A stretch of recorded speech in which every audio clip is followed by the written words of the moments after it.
Hi, today I have 4 more alternatives to the original RWS deck. I already shared 4 of these in another video that I'll have linked in the description. But this is the original RWS. This is the Centennial Edition. These are the pictures that you see when you think of tarot. But not everybody wants to get this deck as their beginner deck because they don't find the images of this deck to be intuitive or very modern. So today I'm sharing 4 decks that are inspired by the RWS card meanings and in some way look similar to the original artwork. They're all available mass market and under 30 euros. Hi, I'm Ruby. I'm here to help improve your tarot practice through my tarot chats and deck reviews. I'm gonna start with the deck that I've been raving about a lot the last few months, and it is the This Might Hurt Tarot. I got this for free, sent by Liminal 11. But this deck is set in the modern world. It is diverse. It shows a lot of different types of people, both ethnically and in gender identity. And I cannot believe that I waited so long to get this deck and that it eventually had to be like sent to me for review for me to end up with this. But I absolutely love it now that I have it. I know in my Discord server other people are loving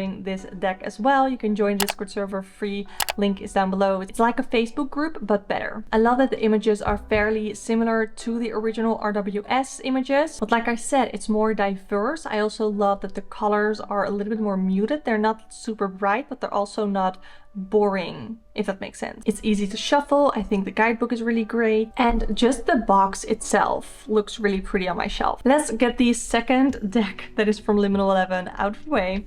This is my White Newman Tarot. I used to have the Modern Witch Tarot as well, but I could not get along with the cardstock, so talking about the White Newman today. It does come with these 2 cards, the White Newman and the Black Newman, which I don't use in my deck. I kept forgetting those card meanings and it didn't really feel intuitive to me. So the White Newman also is more muted, I guess. It's lighter in artwork and it overall really is a stunning deck. I found this to be hard to connect with at first.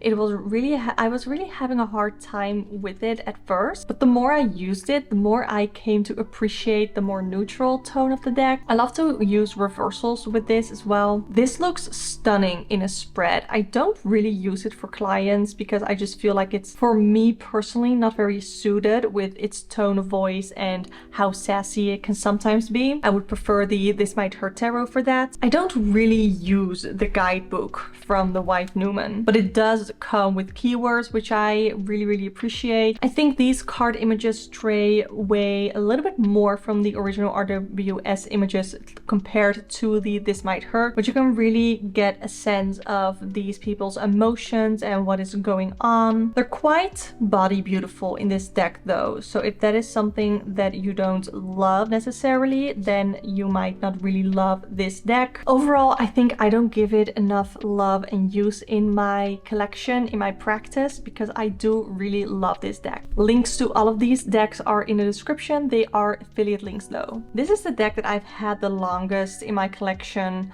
of these 4 decks, and it's the Dreaming Way Tarot. I saw this for the first time on Lisa Papez's channel when she had Wesley on for the Say Yes to the deck, and he chose this one. And I fell in love with it too, not with the backs. I have to say it every time because they are gross, they are disgusting, they're ugly.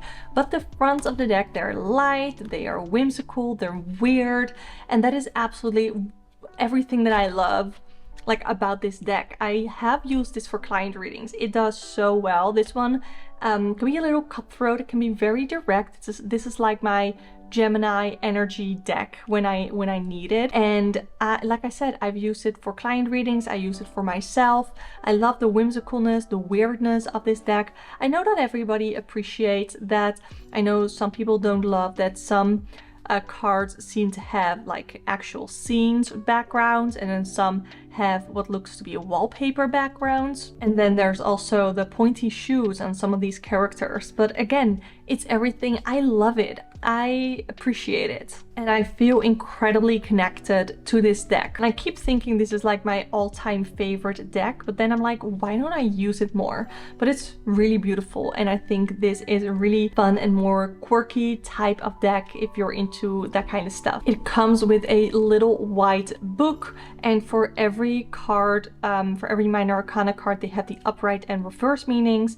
And then for every major arcana card, they have little interpretation and then upright and reverse meanings. So I do also read with this deck with reversals. I don't read reversals with every deck. I don't know why. It has to feel right with the deck. If you are new to tarot and you'd like to start reading the tarot today, get my free ebook Tarot Quick Start Guide. Link is in the description. To get keywords to every single tarot card, plus my favorite spreads to help you read the tarot in a 1+1=2 kind of way. Now for deck number 4, this is my newest deck in my collection. It's the Unfolding Path. I keep thinking, is it Unfolding Path or Unfolded Path? It's the Unfolding Path Tarot. This used to be an indie deck and now it is mass market. I've heard from my friend who has the indie edition that the cardstock on the mass market one is way nicer. This is freaking stunning. This has diversity in ethnical diversity, age diversity. It has not just body beautiful people, and I absolutely love that so much. This is like the watercolor backgrounds are so pretty. The images stray away a little bit from the original RWS images, but I think they are very relatable because it's really set in a modern world with a touch of woo, if that makes sense. And that is actually the tone of voice for me for this deck as well. This deck, the Unfolding Path Tarot, feels very woo to me. The readings that I do with this feel very elevated, very much more woo than the grounded readings that I typically do, for example, with the Dreaming Way Tarot. Those readings are very straight to the point, very cutthroat, very direct, and this one is a little bit more floaty. Just woo is the right word. They're more woo. I'm so glad that I got this on pre-order. It is absolutely stunning.